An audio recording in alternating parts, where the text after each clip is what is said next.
Ladies and gentlemen, big ferries news.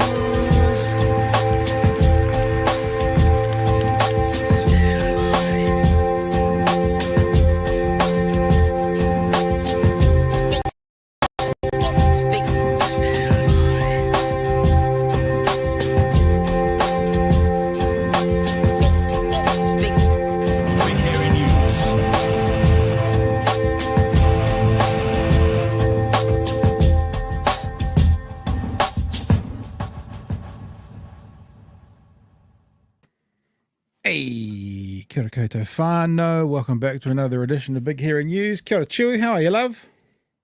Kia ora, Pat. I am a little bit dark on things at the moment. I wonder why. It's Yeah, been I'm a not sure. strange old day, hasn't it? Yeah. Thanks, Greg, for the $1. Not sure what for. No language there, but there you go. Thanks for the super chat. It has been a strange old day. In fact, today I haven't avoided, but the interwebs that I have been watching and all the algorithms that I'm a part of and all the American news that comes through my cycle are all saying the same thing. What happened?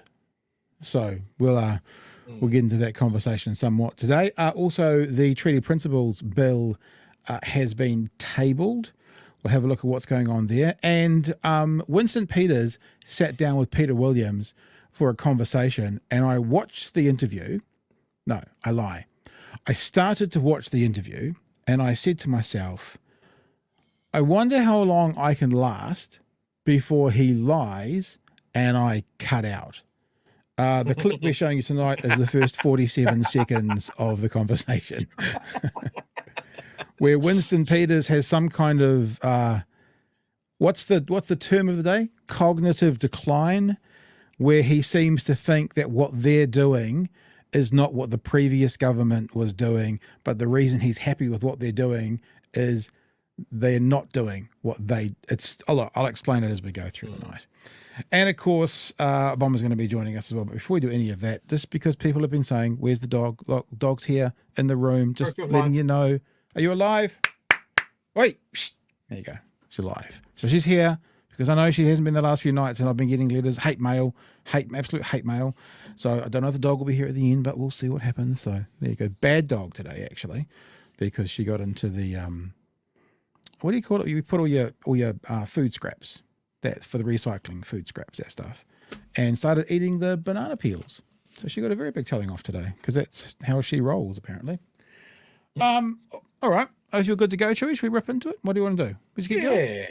All right. Yeah, well, let's welcome to the show, Martyn Bomber Bradbury. Kia ora, Hey, sir. comrades. How you feeling? Feeling, little buddy? How you feeling, buddy? Oh, I mean, I shocked, disappointed, concerned deeply for where things go next. Yep. I was arguing that there were three outcomes that we were likely to see as we went and led into this very convoluted polling stage into the elections. My thinking was the first outcome would have been or could have been pollsters had underestimated the Democratic vote the way they had in the last election by 4 points, and that you might have seen a Kamala Harris landslide. The outcome number two was Trump has reached into that void of America and grabbed hold of the 35% who don't vote and dragged them into the and it would be a landslide to him. Yeah. Or the outcome three was it would be too close to call and he would try to gerrymander the situation and seize the process. We've ended up with outcome two, and I think that's the most dangerous outcome because he now has a mandate. Yeah, but have we? Because he didn't get any more votes than the last time around. The Democratic candidate lost 15 million. So he didn't perform any better. The candidate for the left she did not outplay, whatever. She did not improve a single result from a single election result that Biden did. She was worse in every single state. Yeah. And this was always the danger. This was always the danger of having a coronation and not an actual contest for the Democratic leadership, when the realization that Biden just couldn't go on after that first debate. And they decided that solidarity and a unified front within the Democrats was more important than a contested primary. I think they should have gone for the contested primary. I think they should have found a better leader, but they didn't. They chose this. They went with it. And you're right.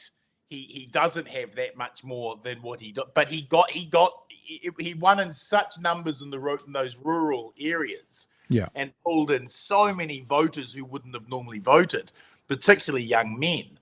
And he has won probably the most monumental political win in our collective lives, guys. This is so huge. Well, with that question going around of what happens next, Piers Morgan held a gloat fest today. As you can see, total electoral bloodbath. But Crystal Ball, who was on, is that called Breaking Points, the show that she does with Saga? He posed that question to Crystal, first of all. And she doesn't say the name, but Bomber, you'll probably remember, some out there will as well, Debbie Wasserman Schultz from the middle of the last decade. I'll explain why at the end of the clip, why she has some responsibility as to what's been going on. So here's the analysis from Crystal Ball as to what went wrong. Yeah, no doubt about it. What I got wrong in this election is that I thought, even though I've been critiquing the Democratic Party, certainly since the Bernie Sanders movement, I thought that January 6th and the overturning of Roe versus Wade and Trump's manifestly authoritarian tendencies, as evidenced by the people who were closest with him in the White House, I thought it would be enough to overcome those problems on the Democratic side. And I was absolutely dead wrong. So a couple of problems specifically with Kamala's campaign. I think there was way too much spending time with Liz Cheney, spending time with Mark Cuban, way too little time spending time with Bernie Sanders, spending time with Sean Fain, who's the president of the UAW. And in general, Piers, something I agreed with from your intro is the last guy who did the best with the coalition that is fleeing the Democratic Party right now is Bernie Sanders. And Democrats did everything they possibly could to block him from not only ascending to, be the Democratic nominee, but to block him from having any significant influence in the party. He offered a competing vision that could actually combat the fascism that you see with Donald Trump. Just talking about fascism, talking about how bad Donald Trump is clearly not enough to get the job done. And so we have the results that we have. So Debbie Wasserman Schultz was the head of the RNC in that election where, let's be honest, sorry, the name just jumped out of my head. Vermont, she just said the name and it's just jumped out of my head. Bernie Sanders was railroaded. That she was the head of the RNC when that happened and he got railroaded. He should have had that position in 2016 and she was in charge of the RNC when he got railroaded. And looking back on it now, what's happened is, this is my assessment, is that the Republicans, as revolting as, who Trump is, have gone more populist and the Democrats have stayed establishment and this is just a big fuck you to the establishment. Like this is not gonna fly in this current climate. Chewy, you haven't said anything yet. Do you want to jump in with any thoughts? I don't know. I honestly haven't seen the thing today. I've kind of had my head in the sand a little bit, but I haven't seen an analysis today that has really gone, yep, that's it. That's it. I mean, there are things that I would say are a major factor, but Biden should have spent his last term going, I'm just doing one term, and this is who I'm picking. And well, that's what he promised. That's what he got in on. He has years to get to know this person. Yeah. I do think I love Bernie, but he's too old. He's the same criticism we've had for everybody.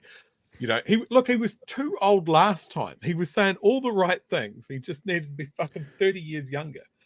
And we'd be talking a completely different game. I don't think anybody in either the traditional Republican Party, whatever remains of them, and the current Democratic Party knows how to take on this. And like, as much as I fucking hate to echo John Key, he described it as a movement, and this clearly is one. And movements, once they've got momentum, it's really hard to point that in a direction or steal them of that. And the outpouring I've seen in social media and in interviews today has mainly been from women going, this is devastating for us, and the ones that have realized that it is going to be devastating for their kids, their daughters, that sort of thing. The power that MAGA has. And I'm not even going to call it the Republican Party anymore, because they're being eaten from within. It is MAGA. And the power that they have now to further stack the Supreme Court. I'm wondering how short this. No, we're not going to do all this crazy Project 2025 stuff. Just, we said we had nothing to do with it, and for the next 3 months we won't. Yeah. I wonder if it's going to, and maybe this is because I'm a wee bit jaded because of what's happened here. I wonder if that feeling of, okay, we're catastrophizing now, but I'm sure it won't be that bad. Oh, And then 6 months later, we're going, oh, holy shit, it's worse than we could imagine. Yeah. I mean, if you have a look at what happens here, we've often talked about here about, a right-wing government will move the yardstick slowly away, but they've just gone like all the way to the end of that ruler immediately. And they're already talking, there's articles out there talking about Trump is going to get going on day one. He's very, very clear. And he said something like, I've made promises, and this is going to be a government of kept promises. So the stuff that he said about, deporting both illegals and legals, all these things is what he's promised. And that's what, I was going to say that's what he'll be held accountable to, but maybe he won't, because he doesn't seem to be held accountable to lots of things. Bomber? The only way you beat negative populism of Trump is with the populism of Bernie. What was Bernie talking about? Free education, free health. The actual fundamental underpinnings of what it is to be left, the universal left services and provision of those things. Real wages in America have not increased for 30 years. Jane Tapo was doing some amazing work for Watia, talking to working class people on the streets, and they were saying, I haven't had a pay rise for 12 years. 12 years. There are 650,000 Americans who were made homeless last year. 120,000 of them were children. 40% of Americans live each month to month just one crisis away from being homeless. That level of grinding poverty, the left and the Democrats have done sweet fuck all to do anything about. Just like Jacinda did sweet fuck all in this country towards the reality of the material hardship of people on the bottom. And it's because when we get into power on the left, we go, oh, we don't want to upset people too much and give people too much stuff. So we don't. And we don't give things to those people on the bottom. And those people on the bottom go, why am I voting for you again? Yeah. The way that they won this was so unique. Trump understands political resentment probably almost as well as Adolf Hitler does. And let's be very clear. Comparing Trump to Hitler is absolutely legitimate. Absolutely legitimate. I'm someone who studied and enjoyed studying the history of Adolf Hitler and his rise to power. And if you look at his rise to power and the way Trump has risen to power, history doesn't repeat itself, but it rhymes. And his name should be Bitler, because really, if you layer them up, they're very similar. It's the same kind of cult of personality. It's the same kind of total loyalty to them. It's the same kind of crazy, occultish, MAGA, QAnon nonsense. He is an orange fascist, and he will, without doubt, take America and the planet to some pretty dark places as he fulfills his revenge fantasies. Yeah. If you look at the way he has targeted resentment, he understands resentment. As a blue blood billionaire from a blue blood New York family, the other billionaires always looked down on the Trumps, always looked down on his father, always saw him as a cheap scam artist, and he never got equality with him, never got what he thought he deserved in terms of respect. And he has when he got into The Apprentice, his foresight to look at the audiences beyond the audience, He knew what working class sensibilities were, the strive to get ahead, the struggle to get ahead. And he has harnessed that resentment, and he has been able to capture people who were outside the normal voting bubble. The Democrats were fighting with the Republicans for what was in that voting pie. He just went to another level. He just brought in more pie. He did this when he took over the Republican Party by appealing to all of these disaffected males who had felt ostracized and pushed out because of the identity politics, that they felt personally aggrieved. Trump's United States of wounded masculinity has won the day, and he has done it using social media in the same way the Cambridge Analytics people did. The tech bros and Elon Musk's role in this has been essential to reach out to all of those young men, particularly 18 to 29. Trump won 53% of first-time voters. Let that sink in, gentlemen. Yeah, wow. Let that sink in. We on the left have played to identity, and the danger of identity politics is the millisecond white poor men start seeing themselves as victims, which they have, that resentment implodes. Their lives have gotten harder, and we've done nothing for those people, and so they've gone for a snake oil merchant who's promised them revenge.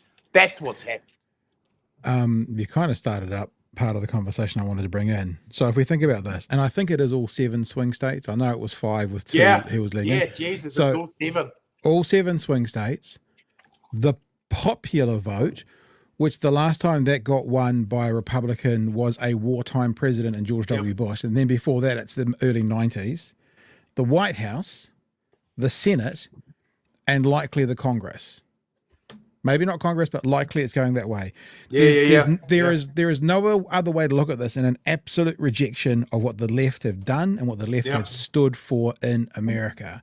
Yep. Now, you just said identity politics. Yes. I know that you're someone, Bomber, and we can do your little introduction from the working group.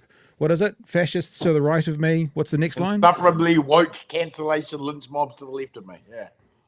How much, and as Crystal Ball was speaking as well, I thought of it when she was talking about too much time with the Cheneys.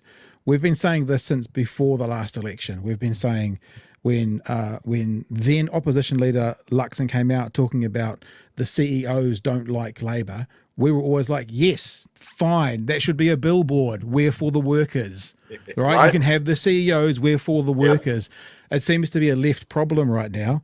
So because this is an absolute rejection of what the left have done and stood for, what do they need to lose? The left, what do they need to lose from their quiver of arrows that they're using at the moment that they think people want? I heard someone say today that they're sick and tired, people are sick and tired of the left telling them what to do and what to think.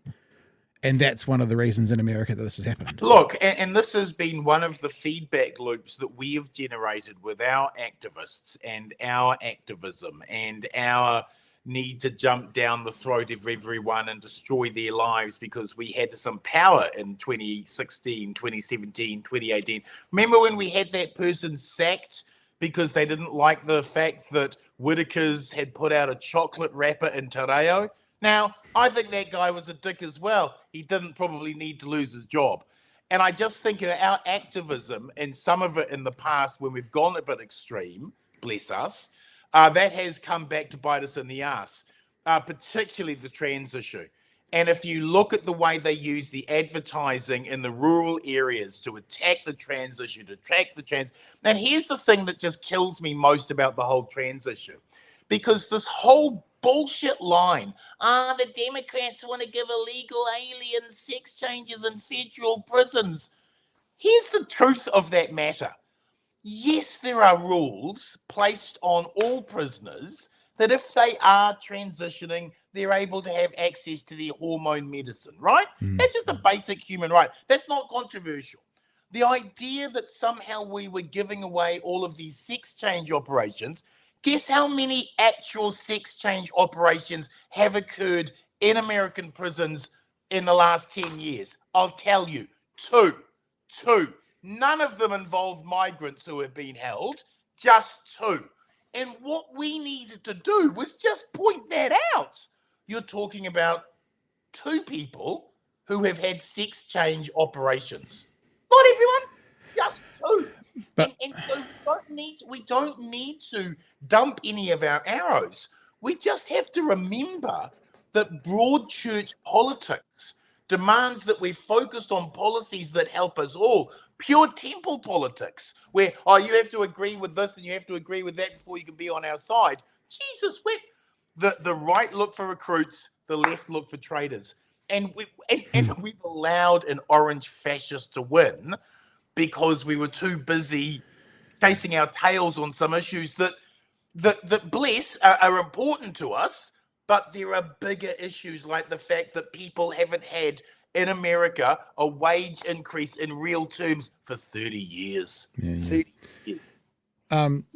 Chewy, I'd love you to come in, but I was just bouncing off the back of what Marty said first. It's so there's been, just using that example you gave, there's been two operations. Yeah, just two.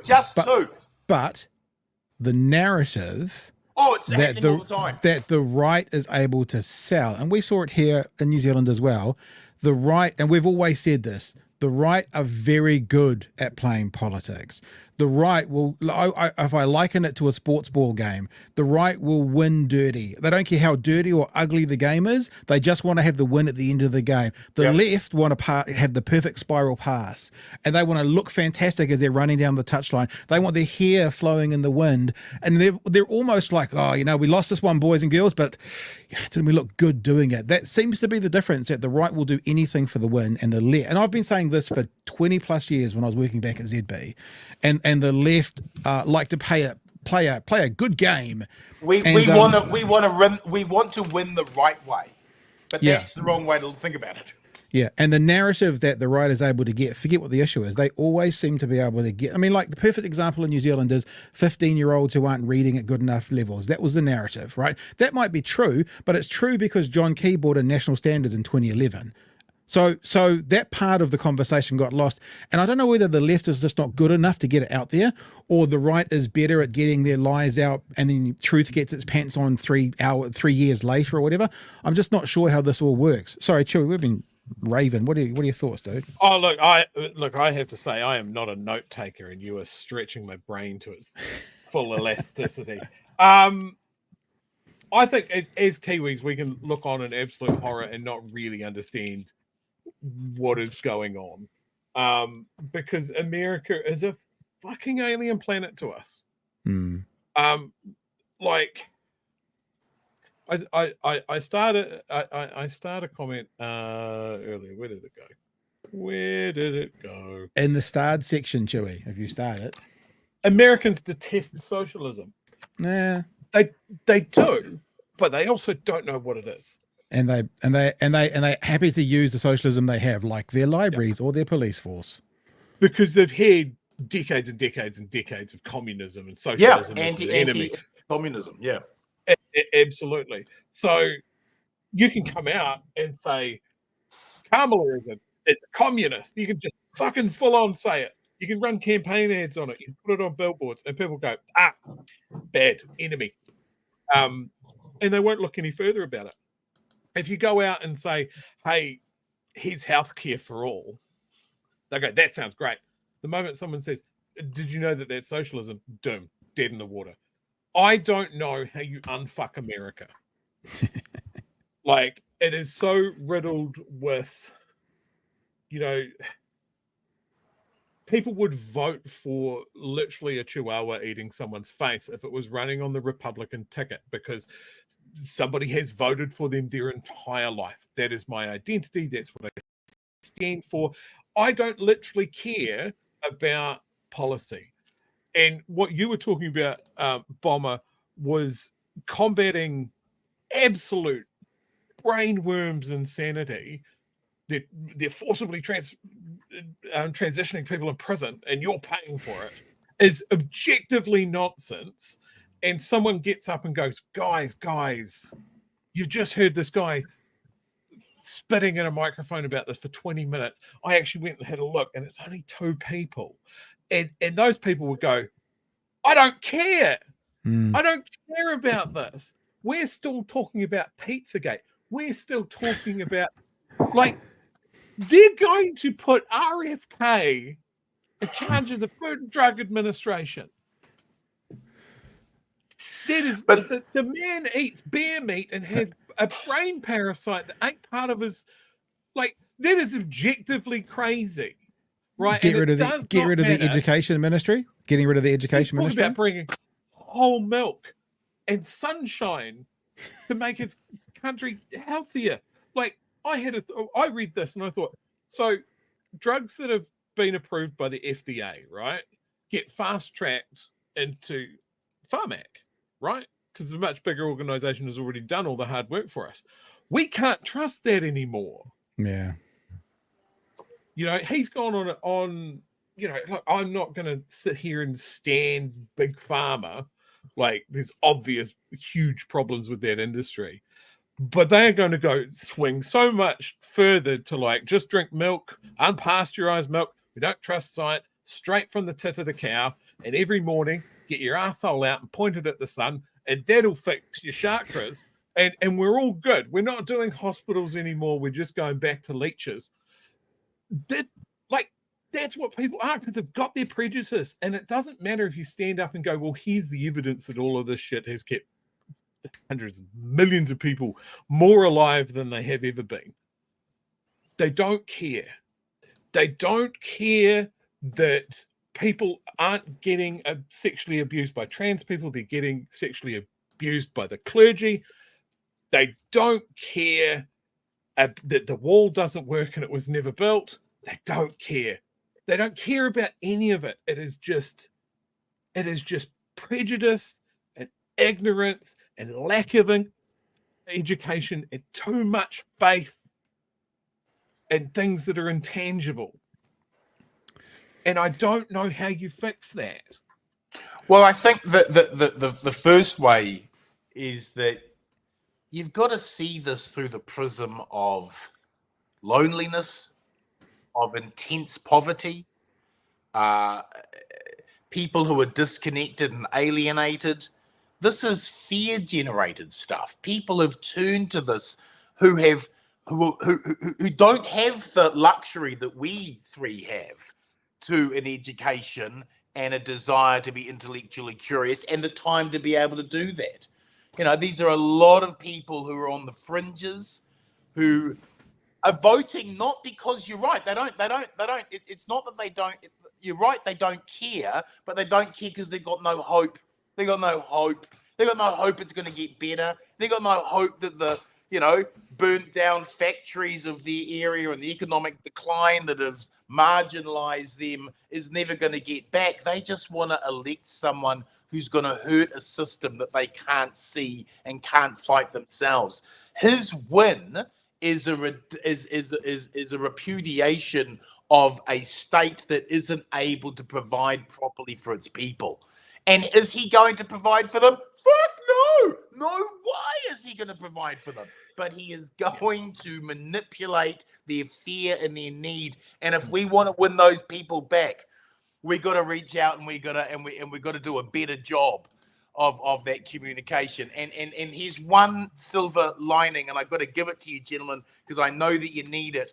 The latest Roy Morgan poll shows for the first time since the election of the government that Labour, Greens, and Māori Party would be the government. They have lost the ability, National Act and New Zealand First, to form a government in the Roy Morgan poll. And a big part of that is because young men have left the right and come back to the left.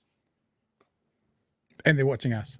Yes. And that's why I'm always giving time to the BHN and why I've got so much love, because the work that you are doing to let young men know how you can be left wing, and it doesn't question your masculinity, and it doesn't question who you are, and you don't have to crawl through this door. You can walk through. You can be part of this whānau, and the more of that we do, the more chance we've got of winning in 2026. And look at the beards you can grow. all Right. hates me. Look, Right. Back. I'm gonna play one more clip that most people have probably seen a part of. I'm just gonna play like Gold. 40 seconds of this. And then what we're going to do, gentlemen, so I'll give you the question now so you can start thinking, is what does the left in New Zealand need to learn from what's just happened in America? That's the last question, but we're going to watch about 40 seconds of this first. I'm not having a liberal meltdown. Yeah, I'm just disappointed Trump won, right? I'm sure I'll get over it. It's hardly a meltdown, is it? I'm not thinking of hanging Mike Pence or taking a shit on the Speaker of the House's desk. It's hardly a proper meltdown, is it? Didn't he do well? Eh? First time round, he shocked the world. This time round, it was all but inevitable. He has been given, as he says, a powerful mandate, a conclusive cross-demographic coalition, proving once again that just relying on the vote of city-dwelling, latte-swilling liberal women doesn't win elections. One of the Democrats' final TV adverts was directly to women, and it essentially said, it's fine to vote for Kamala, just don't tell your husband. Yet when you're relying on women to vote for you, don't patronise them by making out they're all wife-battered wallflowers, because if you do that, you will lose. There you go. There's just a little bit of Jonathan Pye for you can go watch it. It's a 5.5 minute clip altogether. So, last question, gentlemen. And look, I mean, no, I won't say that on here. What does the left in New Zealand need to learn from this, Bomber? When you come in, you have to have your plans ready to go, bang, from day one. And those plans have got to be focused around materially lowering the cost of the weakest and poorest amongst you. Free public transport, free dental health, sugar taxes, more taxes focused on the rich. You put together a tax plan that targets the speculators and lowers the cost for everyone else, so they feel that change in their pocket immediately. Not through bullshit tax cuts that go nowhere, but in actual real terms, and you provide public services that can actually get things done, and you do it from day one, and you do it boldly, and you make it clear where you're getting the money from and how everyone else is going to get it. You've got to say, here's what we're going to do to make your life materially better, and you do it. And once you've done that, and once people get used to free public transport, once they get used to only 10% GST, once they get used to those things, they go, hey, I'm not losing this, and the policy stays. Yeah. Chewy? I'm just going to point that out, that the linchpin of what you've just said, Bomber, is dusting off the Greens' tax policy from the last election. Yes. And just banging that drum for months. Yeah. Because I mean, that was the thing. I can't believe that the media didn't pick that up as much of going, yeah, okay, the Greens will never get it passed, but what a good idea. Let's talk about it. It just didn't happen. It had a runway of about a week and a half, and that was it. It was done. I agree that, look, I think the lesson here, Chippy, listen. You mean Kieran? Next election. Don't you mean Kieran for the next election? Kieran, grab Chippy, bring him close to her. Look, playing the middle didn't fucking work. It didn't work. So do exactly what Bomber says. Promise the most good for the most people and show your workings. And don't get pushed off that. Don't let the other side tell you your narrative every time they go, see, Labor's increasing taxes. I'm glad you said that. Yes, of these specific people, you can tell where they are. They're at the top of the golden tower. Yeah. And just keep hammering that point. I think the other thing is, and this is for the media, however many of you are left, punish liars. Yeah. Absolutely fucking crucify them. Because the amount of lies that went through the US media, and maybe this just came down to the sheer weight of lies that were out there and how quick they changed, that they couldn't cover them all. But don't dilly-dally around the fact of like, oh, maybe this isn't true. No, they're fucking lying, and they can't back it up. And you drag them into the town square, which is the entire purpose of our media during an election. You drag them into the town square and you go, these guys are lying to you. They think you're dumb. Here is our proof. We've brought the receipts. Lies. And maybe that'll get through to some people. There will be a big chunk of the electorate that goes, okay, yeah, I acknowledge their lies, but their lies I like. And I'm willing to look past them and vote for them anyway. There will always be those people. Yeah. The other part of it is, I'm going to push back a little bit on the fact that the transition might be a distraction, or the culture war stuff as well. I would couch that in that we need to look after people. Like, I don't care whether they're gay, trans, Māori, immigrants, whatever. If they are getting jumped on, then we stand together with them. And that's the thing. We pick people up and we take them with us. We don't try and chuck people out of the boat. We don't, in trying to do that, we don't rally around in a really obvious, we're playing to the culture war sort of thing. It's just a case of, this person is a New Zealander. They live with me in this country. I think they should be looked after. Yeah. Common decency. Decency. Yeah, because the other side are picking those groups off and making very much making it an so. issue about something that some people are uncomfortable with or don't understand. We need to circle our wagons. Yeah.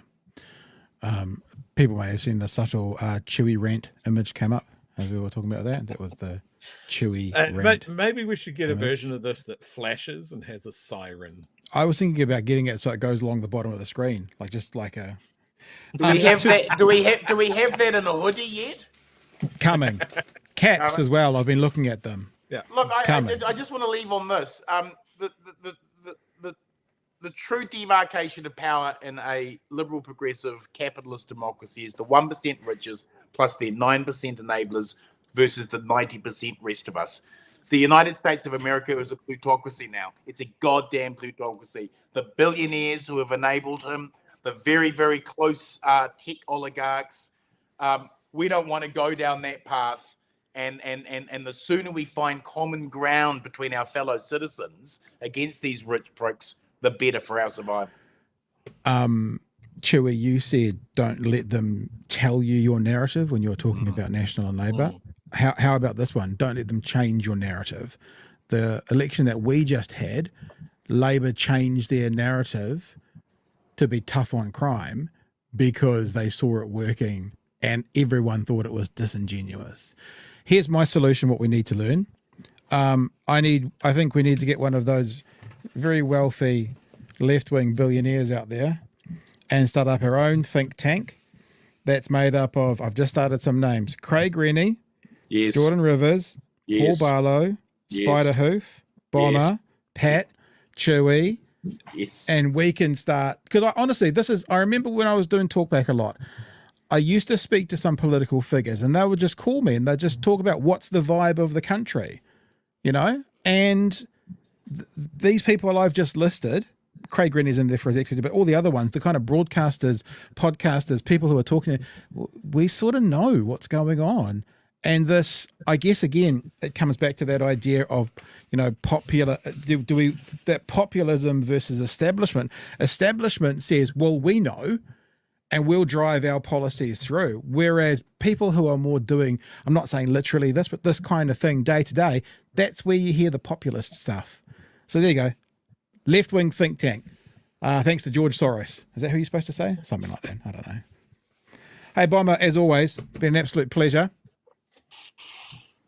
We are in the process of getting those Chewy Rant hoodies. BHN has just purchased its own printing gear. So we're just in the process of getting that all set up and getting onto it.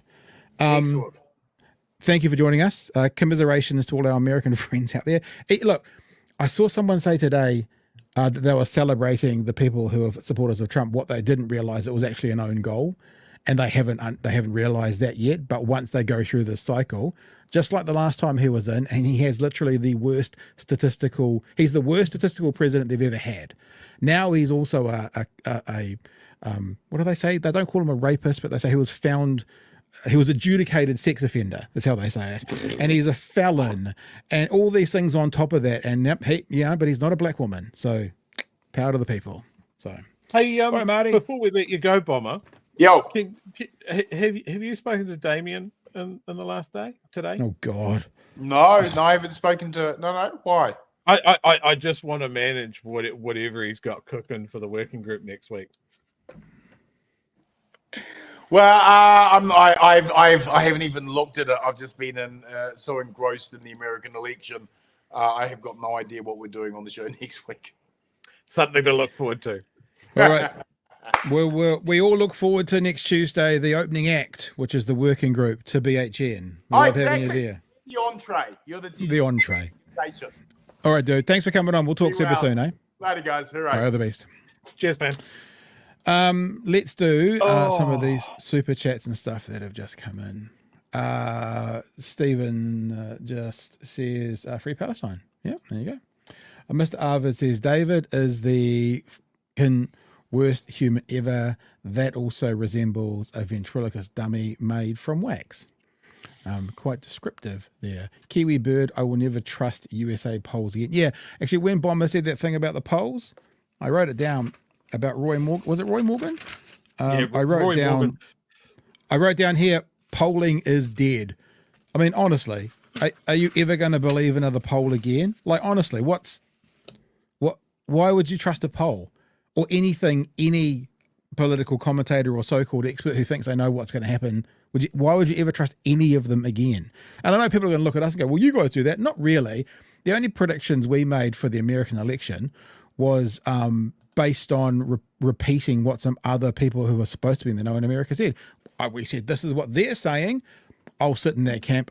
But we were pretty clear we still didn't know. Those people who go, like Michael Moore, I mean, bless him, absolutely he's going to win, more so today than yesterday. It's like, that's not an opinion. That's said as a fact, you know. It's just, who's ever going to believe any of those people again? I mean, polls for the media organizations, for the news organizations, and the political tragics like ourselves, they're like fucking sherbet. You know, they're just a sugar hit, and especially this far out from an election. Like there's so much. Okay, so you call up 1,000 people to get a good polling result with a small margin of error. Are they telling the truth? The people that you're talking to. You know, there's so much variation in them, and I really struggle to see the value in them. And still, even knowing that, I saw that Roy Morgan poll came out, and I saw National 18% down, and it was just like, oh, good. But I know that you can't rely on it. Was it 18% down? Yeah, I didn't see it. I would laugh that. I would laugh that out of my newspaper if I saw National 18% down from the trend of polls for the last 6 months. But whilst you're looking, we'll do another super chat. About that it's all garbage, and I'm going to go and find it now. Gareth, thank you for the super chat. Found it ironic that America's elect Trump on November the 5th, Guy Fawkes night, you know, attempting overthrowing of a government. Yeah, I didn't. Interesting. Put those two things together. Rajan says Democrats need a populist celebrity. Jon Stewart, 2028. Jon Stewart wouldn't do it in a minute. That's the other thing. Populist Americans, actually people who have profile and stuff in America, who are those people, I don't think they'd want it. You know, and the ones that would, he was a Republican. I was going to say Schwarzenegger. He's a Republican, even though he voted for Kamala Harris. Kiwi Bird says Trump is Timu Mussolini. Sorry, let's go to Schwarzenegger is very much a traditional Republican. Yeah. And there's less of them around. Do a few more. Thank you for the generous super chats in the ballot. Some of the left go after their own, often after a misunderstanding, but not willing to ask any questions or even listen before giving the ultimate punishment of cancelling, often something they would support if they just listen. Sounds like someone's speaking to a lived experience there. Maybe. I don't know. Feels like we understand what you're saying. Trust us, we understand. Rajan again, thanks for the super chat. Respectfully, Bomber, trans rights and left-wing economic populism aren't mutually exclusive, nor am I willing to throw my loved ones under the bus. Look at what Tim Walz has been able to do in Minnesota. It's an interesting one, isn't it? Because I agree with you, Rajan, 100%. At what point, like the right will do anything to win, and I'm not saying throwing anyone in the bus, and I'm not saying not supporting, rights of all minorities, but how do you make that narrative to not turn it into a negative from the perspective of the majority of voters? Like, we can stand on our morality and just go, fuck them. We're just going to be, and then not be in power. And then you get Timu Mussolini in. Like, how do you do that? This is a lot about the messaging as well, and the couching of the messaging. Like Bomber said, that example in America of the prisons, the Republicans ran that narrative and it stuck. How do you unstick that narrative with some accuracy? I think that's probably what the left needs to learn how to do. Not drop it, not throw it away, not beat it, not move further to the right, which is one of the concerns that the Democrats will now do, but actually find a way to take control of that narrative and bring the truth in there. Does that make sense, Joey? Just a thought that's popped into my little peanut brain right now is there are a lot of pointing of fingers happening in the States at the moment, and they're pointing at rural areas and going, why are you voting for a millionaire that doesn't give a fucking shit about you outside of your vote? And the fact that it's a Republican area and they owe me allegiance. The point is there that those areas have valid fears and concerns, and a lot of them are baked in. Like, sure, there might be generations of people that have voted Republican because, for the same reason our rural sector have voted National very strongly for a very long time, because those institutional memories of the one time that Labor fucked them over with subsidies has never left. Yeah. Right. And unless there can be a bridging of the gap of going, look, guys, look at who they're actually looking after. Is it you? Is your life like this? Was something that Trump said at his rallies. Is your life better now than it was before? Now, he's not responsible for that change, but that is just something that is unarguable. Someone will look at their life and go, no, I think I'm worse off. Yeah. People need to tap into that. That's incredibly powerful. What are the right, traditionally right voting, blue collar workers, rural folk? What are they all after? Because in the cities, it's very clear. It goes very left. Yeah. The more people they are, and a lot of people will draw, I think, the wrong conclusions or harmful conclusions and go, oh, well, people in the city are more highly educated, rah, rah, rah. But that's not helpful. That doesn't help change a trajectory. But a lot of people in America voted against their own self-interest. They're not going to get healthcare out of this. They're not going to get unemployment support out of this. They're not going to get all of these other things that might be there for them.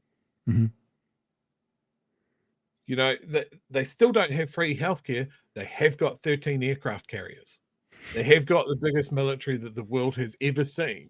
Which will get bigger. And the only threat to them is if 8 of their allies decide to gang up against them at the same time. That's still probably not that. That's probably not that much of a threat, to be perfectly honest with you. Yeah.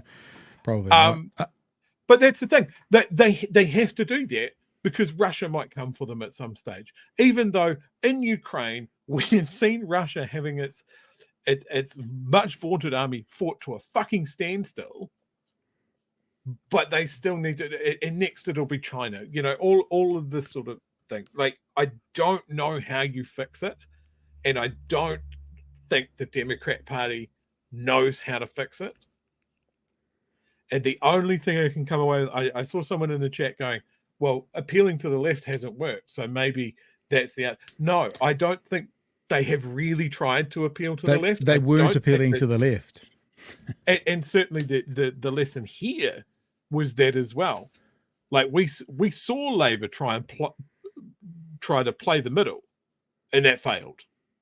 It honestly did. We haven't had someone stand up and go, there are more of us than they are of them. That this is a party for business and we are a party of the people, and that what the people need is, like Bomber said, free healthcare, free education, free public transport, like all of these things that would benefit an enormous amount of people for a very economical rate.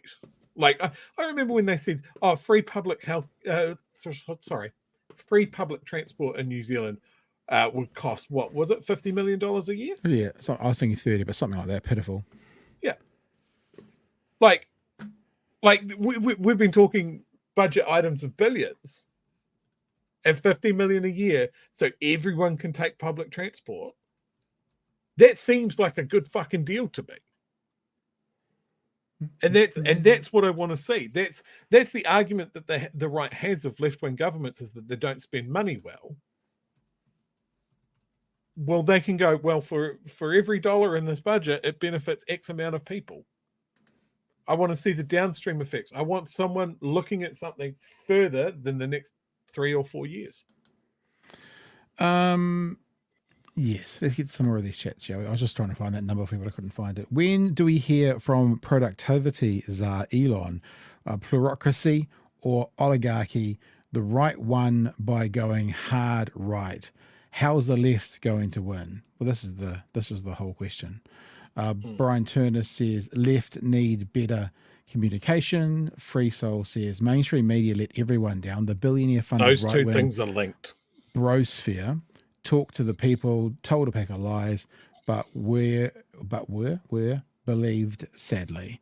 And just to make sure we're fair with people giving their whole perspective, Rajan also says, annoys me how the left has to advocate for minorities the right way, while the right gets rewards for pushing them into a wood chipper. 100%. And look, it's really hard. I find it really hard to have this conversation and not sound like someone who tries to, because I definitely don't want to minimize anyone's life, anyone's experience, what anyone's going through. But I also want to win. So what I want to do is find out how we go that path of acknowledging and looking after and protecting and giving the rights to all these people and win. And it feels like perhaps what Bomber was saying, there's that Democrats, for example, we're talking in America, have gone away from the majority of what the people in America think. Now, whether that's right or wrong, I'm not even going to say, with some of the things that the narratives they're pushing, and the voter bloc has pushed back against. I mean, you can't argue. I read it out. He won the popular vote. He won the popular vote. They're going to basically be the Labour Party after COVID, right? A majority. They can do anything. They can do anything. And with the Supreme Court stack, they're looking at decades of affecting law change in their favour. So, that's terrifying. Look, I need to point out that in the chat and in Discord, I'm being laughed at quite roundly. The number that I pulled out for National being down was 18%. I would just like to say that I was half right there. I got one of those numbers correct. That the number is 8%, and it wasn't Right, just National; it was the entire right-wing bloc. I was going to say 18. I would laugh out any poll that said that. Laugh them out anyway, but yeah. So I just point out, I am not a statistician. I didn't take the poll. It's not my fault. Or a reader. It's not my Neither of them. Not a big reader. Numbers. I am not the party of numbers. I'm the party of the people. I was elected to lead, not to read. Do you know what it is? It's such an uncomfortable question to go, how do we treat all of these people groups in the best way possible, and how do we win? Now, that doesn't mean that we don't treat them exactly how we think we should, but the conversation still has to be had. How do we do both things? And if you can't do both things, if it wasn't possible, and I'm not suggesting it's not, but if it wasn't, what would you do? Would you stand where your morals would have you and support the people to a point of losing the election? Or would you win the election to do good for those groups anyway? I don't know. Because if you're never in government, if you're never in the White House, if you're never in the ninth floor of the Beehive, you're never getting any policies through. But if you treat people groups, minorities, stuff like trash, then you'll never get voted to get in. Look, history nerd here. I can't notice the fact that we're halfway through the 20s. I just want someone to look at what we've been doing over the last 30 or 40 years. And someone goes, we actually need a people's movement. We actually need to try some real lefty policies, because it's been a while. We've tried neoliberalism for a while, and it's just generated historically bad outcomes. Like our homelessness rate should fucking underline that in blood, you know. And history doesn't repeat, but it rhymes. We're in the mid-20s. Yeah. The next decade, when you look at a history book, like I said yesterday, causes and factors that led to something really bad happening. I've got a couple of quick chats before we move on. Yep. $50 million is only a little bit more than Mike King got. Well, it's double, but yeah. You got 24, but yeah. And I think this is a really good example. A guy said to me today, all politicians are the same. I'm sure lots of us have seen that expressed by people. What's a politician ever done for me? I replied, sick pay, superannuation, 5 days a week, annual leave, state houses, all thanks to the left. That is the legacy. That is what you bang the drum over. You know, as Bomber says, once the people have these things, they don't want to let them go. Those things are hospitals. Like, even our right-wing party has taken so long to put the boot into public health care because they know we all put a value on it. But now we're having to fight for hospitals. That's not a good sign. Hey, do you know what happens if you say David Seymour's name 3 times? Oh, try it. Please tell me it bursts into flame. Just say it 3 times. Roll around, kicking his Say it 3 times. Go on. David Seymour, David Seymour, David Seymour. Fuck. Let's have a look at some New Zealand news from today. Treaty Principles Bill has been presented at Parliament. Here is the announcement. Has been introduced to Parliament. Today's important for our democracy. The Treaty Principles Bill has been introduced to Parliament. That means it'll be debated soon. This bill is about equal rights, and it asks New Zealanders to talk about what our treaty really means for our future. There's 2 basic sides to that. One says that the treaty is a partnership between 2 groups. The other says it unites us with equal rights and the same basic respect. That second one would be wrong. It's a contractual agreement between 2 groups. That's what the treaty is. Yep. You're trying to redefine the treaty, but the treaty is an agreement between 2 peoples. One people being Māori, the other people being the Crown. That's actually what it's about. And especially in 1839, 1840, they weren't thinking about a multicultural society, you know, in 150, 200 years from then. So they just did it amongst themselves.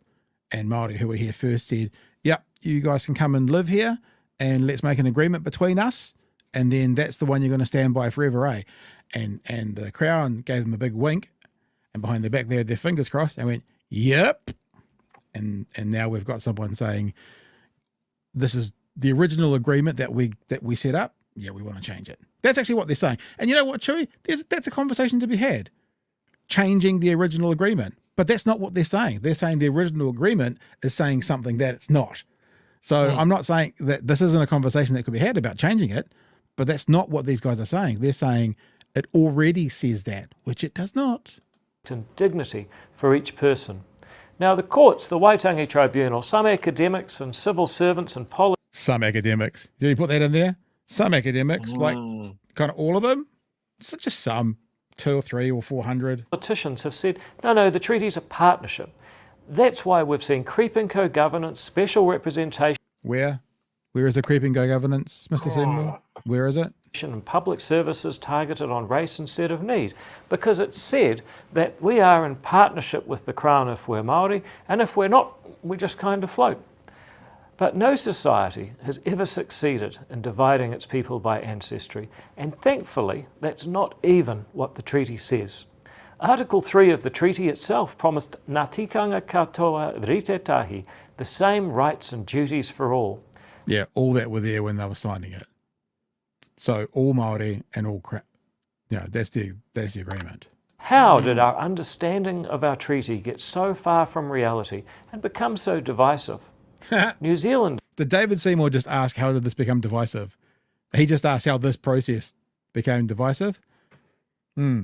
Was mulling that for a while. Have until now been shut out of that process, and their common sense hasn't weighed on the interpretation and delivery of the promises of the treaty. Finally, that's set to change. Everyone will have the chance to express their opinion on this parliamentary bill without being shouted down or told their view doesn't count. Oh, interesting. The bill's critics say that this debate will be divisive, but I think they underestimate New Zealanders' ability to have constructive conversations on fundamental issues. Hang on. Who did he say it would be divisive? Critics say that this debate will be divisive, down or told their view doesn't count. The bill's critics say that this debate will be divisive, but Like Christopher Luxon and Winston Peters. Christopher Luxon just earlier this week agreed with Guy and Espiner that this is divisive. So the critics like your coalition partners. I think they underestimate New Zealanders' ability to have constructive conversations on fundamental issues like democracy and They equal have political no rights. knowledge on. For my part, I think each of us is united by universal humanity, the same inherent dignity for each person. That's what's driven all the good movements in human history. If you agree with that, I hope you'll support the Treaty Principles Bill. Good Lord. Now, that was the entree, the shit entree to the actual story about this. But before we play the story of Stuff or 3 News tonight, Chewy, it's been presented. We've got more to show you from the actual story. Would you like to add anything before we keep going? This fucking skin suit raining down from on high that he knows best about what the people of New Zealand want. I just looked at his education. He's got a Bachelor of Engineering with a qualification in engineering and philosophy, not history, not New Zealand history. Has done no notable work in that field. Lived in Canada for years for an Atlas think tank that has a hard on keeping Indigenous people in their fucking place and out of the way of their interests. And he says that we don't know what it means. He wants everyone to stick their oar into something that we don't spend any time on teaching in schools, certainly not in the last 30, 40 years. It's only really started in the last 20. It's been debated consistently for the last 50, but he thinks that all of that work, all of that discussion by people that are scholars, that are legal experts, is all for naught, not worth it. Let's start again. Absolute disrespect. So on that point, from 3 News tonight. The final form of the contentious Treaty Principles Bill has been revealed as it was introduced to the House today. And after reading it, Te Pāti Māori called the government treasonous. Here's senior political correspondent Jenna Lynch. A small but passionate group.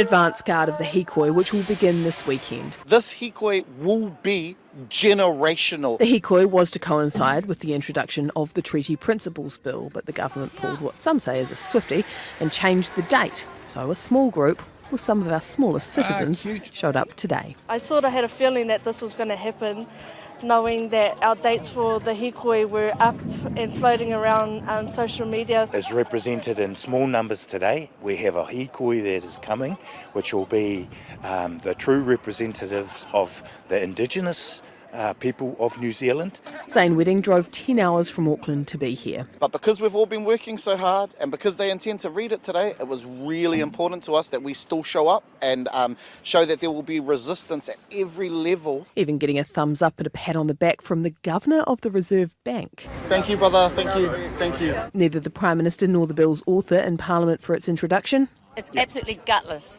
I think it's a very exciting day, and it will be looked back on as the time that the treaty debate was democratised. Not only were they scared of the hikoi, I think they're scared of the size and the backlash. Te Pāti Māori attempting to block the bill's introduction. That this House honours Te Tiriti o Waitangi and withdraws the Treaty Principles Bill. The Treaty Principles Bill also violates the constitutional relationship between the Crown and Māori and undermines the legitimacy of this House. Questioning whether redefining the principles amounted to treason. It is now up for us as a nation to decide, is this government committing treason? Because it has absolutely no mandate from Māori and none from the sovereign from the Crown. The idea that we've committed treason, they can't be serious about that. And so this could be bordering on treasonous because he hasn't consulted with the Governor-General, who is the Crown's representative here. He hasn't consulted with King Charles himself, who the agreement is actually with. And so that is a problem. That's an interesting point. I guess, isn't it? There's a thing called Dominion Day. You could Google that while I'm talking about it. New Zealand has a day that we don't actually really celebrate. It's called Dominion Day. I have a feeling it's in September, and it's basically when we got Dominion and the Crown took on all the responsibilities that was with the King or Queen. Did you Google it? Does it come up? NZ Dominion Day? No? It's got a date. It's a thing, but we just don't acknowledge it at all. So it's an interesting point he makes, but I think that's covered off when we're given Dominion. Nothing? Anything? Nothing? Bueller? Okay, I'll keep going. Problem. Accusing who of treason? The government. Oh, okay. I think that's very strong language. I don't think that we're in that space. Government waving away the criticism for another day. The first reading of the bill will happen in a week. There you go, Chewy. Dominion Day in New Zealand, 26 September 1907. On the 26th of September 1907, the colony of New Zealand ceased to exist. New Zealand became a dominion within the British Empire. For a few years, some New Zealanders celebrated Dominion Day on 26 September. And I think part of becoming that was, the government taking on all those responsibilities that the king or queen had before them. Anyway, Chewy, yours, sir. I hate how Seymour has framed the treaty. Like the specific phrase he used was the democratization of the treaty. That is not how they work. That's not how treaties have ever worked. I didn't get a vote in like the ANZUS Treaty. I don't get a vote in free trade agreements.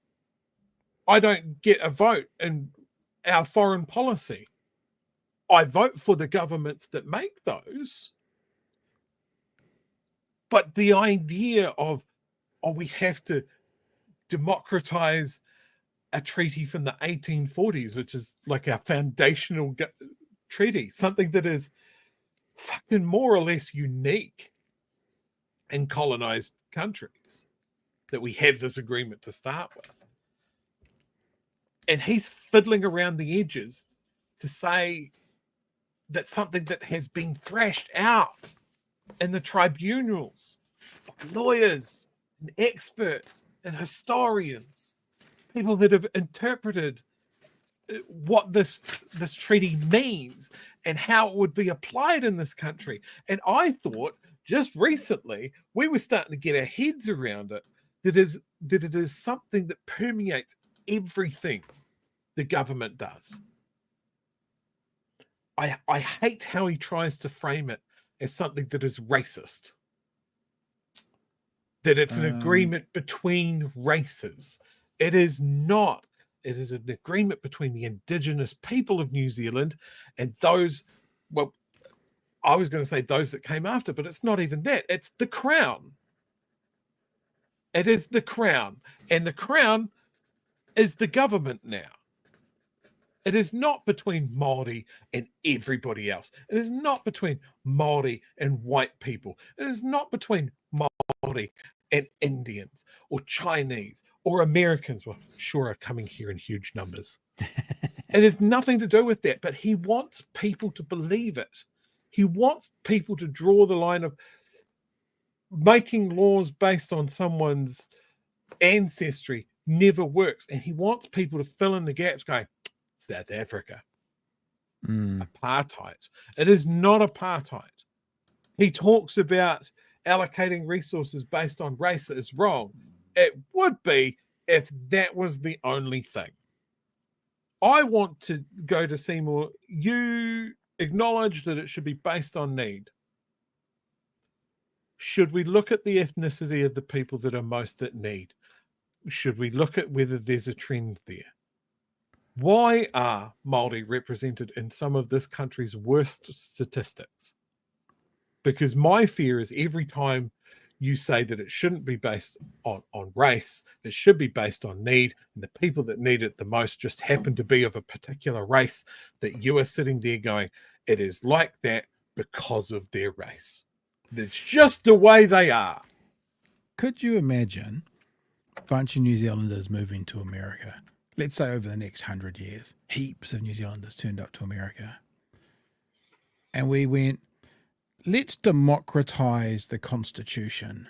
I think we should all get a say in what it is. Maybe we should get that Second Amendment, the right to bear arms, and democratize it. We should all get a say, because he used that word, didn't he? Or you all have a say, where everyone gets a say. We should all have a say. If you said that to David Seymour, he would say that's ridiculous. And you're like, yeah.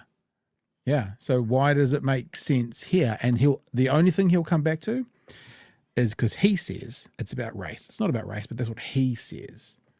It's about race. I would love to have a say on the treaty. In fact, I've just had it, But the thing is, I'm not qualified. I don't have the educational background to renegotiate the terms of a treaty written over 150 years ago. I haven't got the time. I don't have a background in treaty negotiations or contract law. And neither does David Seymour. And neither does the vast majority of people that he is dog whistling with this fucking thing. And I know he's just going to drag it through our debate for the next 6 months. This is a dead duck. It's not going anywhere as soon as they vote, because nobody's supporting it. But he wants the full experience. And it is all about dragging his troglodyte followers down to a public initiated referendum where we can just pick at the scab even more. But remember, it's not just about what David Seymour knows, like his qualifications to talk about it. He hasn't told us who his experts are. So if he has got a bunch of academics and historians and experts and contract lawyers and Waitangi lawyers behind him, he refuses to tell us who they are. So I think you can be the ringleader of a circus and not be able to juggle. Yeah. So you get the clowns to juggle, you get the lion tamer to tame the lion.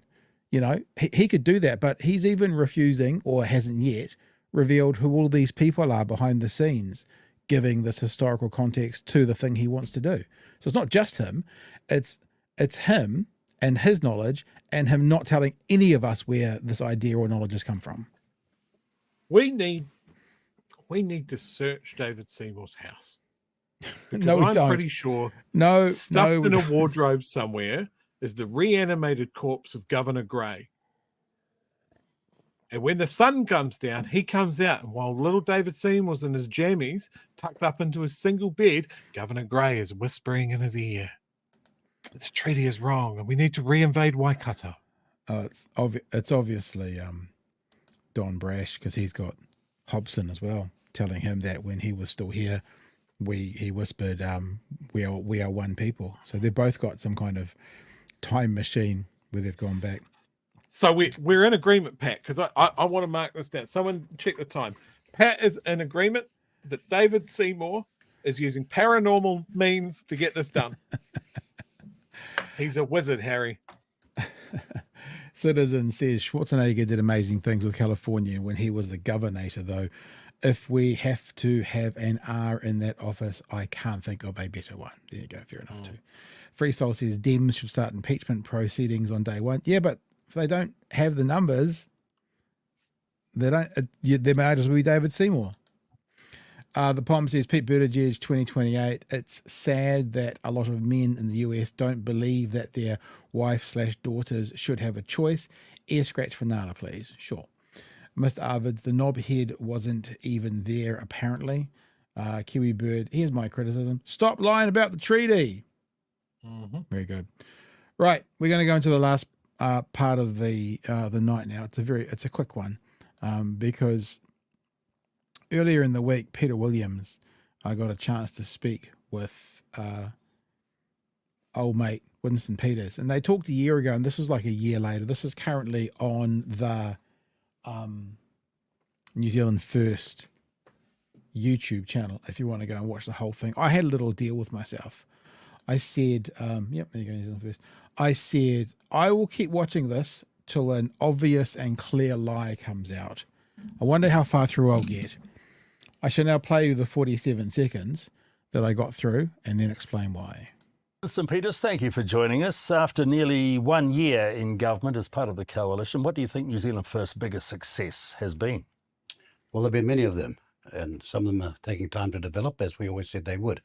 But the biggest success has been to stop what was happening and to turn that around in a compulsive way where the public understands what we're doing. You will have seen that the opposition have the belief, and certain sections of the opposition have no respect for democracy. They think, although they lost the election and seriously lost it, that they got a right to carry on in the same way as they did before, when they were behaving and putting into place policies they'd never announced and they had no permission for and no license from the electorate. So our biggest success is to stop that sort of trend and turn that around. And we're critical on that because our votes were the critical ones. So I'm sure you all heard it. Let's play it again. I believe it was at 33 seconds, or 32 will do. The good thing that Winston Peters and New Zealand First are there is the previous guys basically did things that they didn't have a mandate to do, right? Listen to it again. For when they were behaving and putting into place policies they'd never announced and they had no permission for. They putting in place policies they never announced and had no policy for. Say it again. They were behaving and putting into place policies they'd never announced, and they had no permission for. No permission for. And no license from the electorate. And no license from the electorate. Never announced, no permission for, no license from the election. And as you see, I got to there and went, okay, so we can now do a whole night on this, Chewy.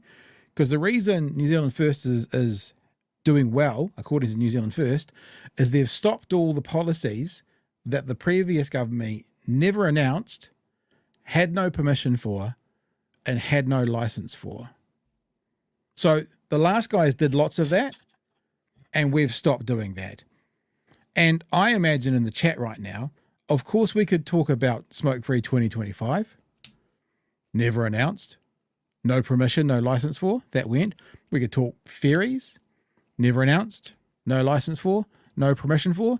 Or we could also start to talk about not just the things that they never announced, but the stuff that they did announce and then went against their word. Should we talk about Dunedin Hospital? So I got 47 seconds into that conversation before an absolute bullshit, horseshit lie came out.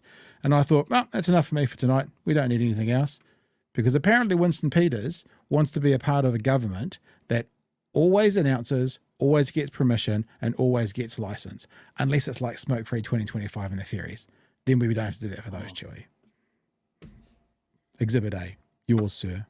Oh. Winston Peters is a constant source of aggravation for me and has been at least since I was 16 years old. Like, I just don't know whether he's just high on his own supply all of the time, if his just default setting is to be a combative, grumpy old prick at every stage. But his lack of awareness about what he's actually saying is bananas. Well, because we didn't vote. Like, he doesn't have a mandate. He scraped it. And the only reason he's there is because Luxon is an utter incompetent. Like, people did not vote for this version of the government. There's an argument there that, you know, I mean, we've talked about the percentages. You know, ACT has 8%. Winston should be there to the point of 40. Can we have 4% of Winston, please? Can we hear from? We'll divide up the term, the 3-year term, into a portion of 100, and we can hear from Winston 4% of that time. I would agree with that.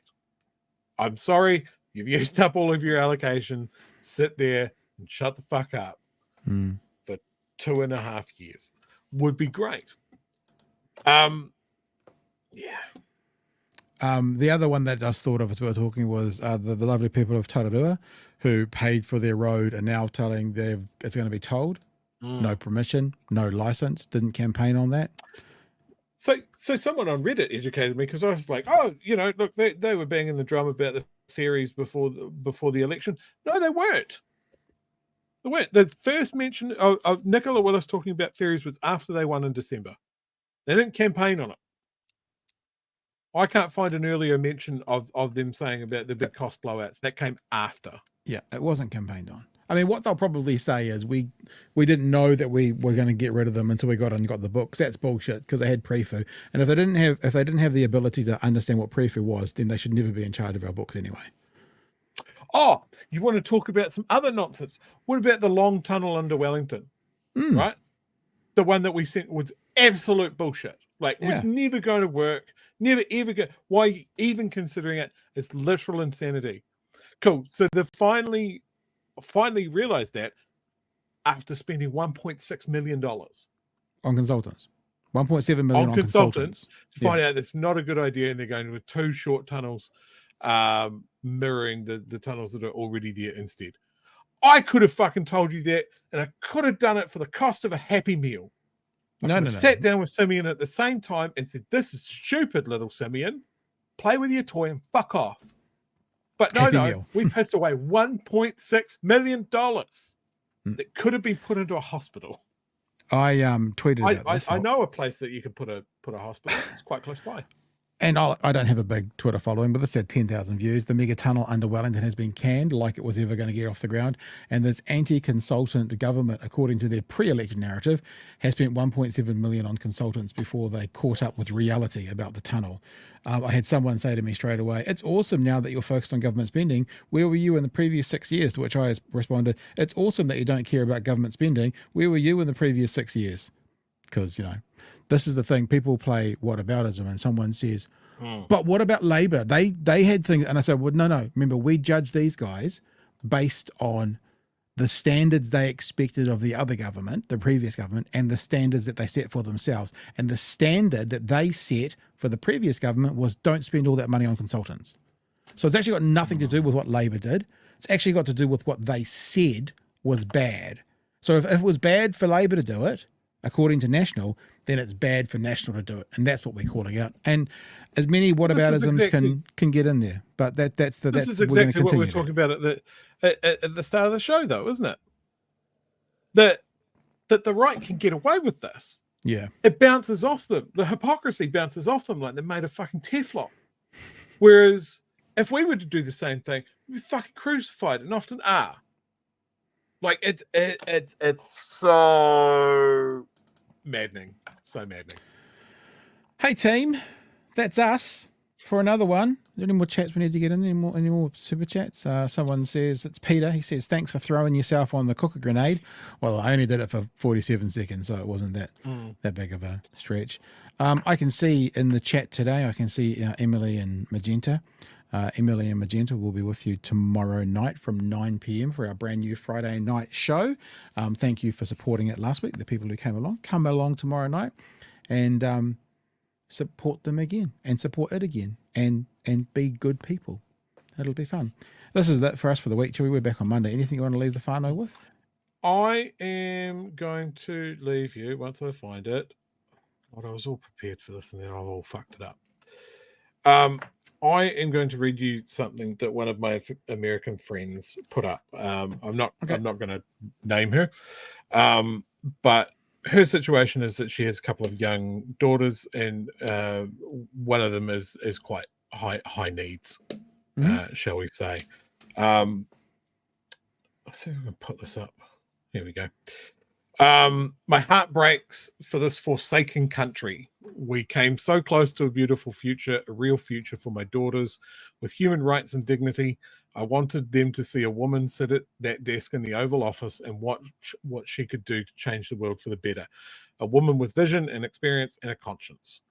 Now, a criminally abusive, self-obsessed, mentally unstable megalomaniac was awarded that high honor after disastrously failing at it before. And it's just absurd to me. And the people of this country chose this. How? I know I will hear all the platitudes that will rise up, that will fight like hell for our rights, fight for democracy, and that we will survive. Maybe I'll believe that at some point again when I see a spark of good or some real change. But right now, I only feel the loss. I feel the loss of promise for this country, that there simply is more bad than good here, more hate than love, more oppression than freedom. Time to batten down the hatches again and hope we make it out with a shred of democracy left. Yeah, that was pretty much my reaction when I read it.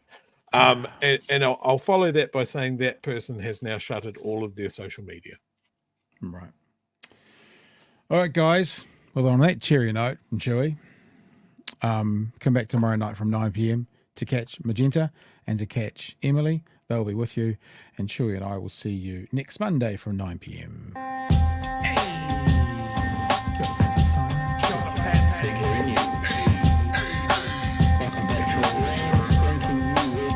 Help us settle a debate, whether it be thoughtful or funny, even if we're all creatures of hate. It's a fine line that we're walking together. For better, push aside the temptation to berate. Let's take a note of the corners we stand in. As many points as the hairs on my chinny chin chin. When the news that we're watching is hairy, knowing all the things that we need to be wary of. Like the rich have the hand out for rewards, while the many have to work out what they can afford. And the rest of us ain't paying attention, or maybe have questions we're too worried to mention. Other media is still dwelling on trivial facts, vetting bees from the rice and the mice from the rats, and picking and choosing a warpath to run, and linking ourselves with the hill to die on. It's gotta come down to a welcoming vibe, with an A and a self and a higher in mind. All heavily neither this way or that, and we'll be analyzed by what Chewy and Pat. With the evil in the world trying to mess with your head, and you're sitting on the couch, you're thinking chivalry's dead. Each night, 2 nights, they're gonna sing you to bed. It's Big Hairy News. All right, team. Thank you for being with us tonight. Thank you, Bomber, for coming in and hanging out with us for a little while. And yeah, not too much else to add. Have a good weekend, whānau. Come back tomorrow night from 9 o'clock. Hang out with Magenta and Emily. And that's about it for me, Chewy. And that's it from me as well. Be cool to each other. For those of you going to Pearl Jam over the weekend, I will see you there. There you go. You heard it here first. Catch you Monday, team. All the best. Hooroo. Cheers, fan.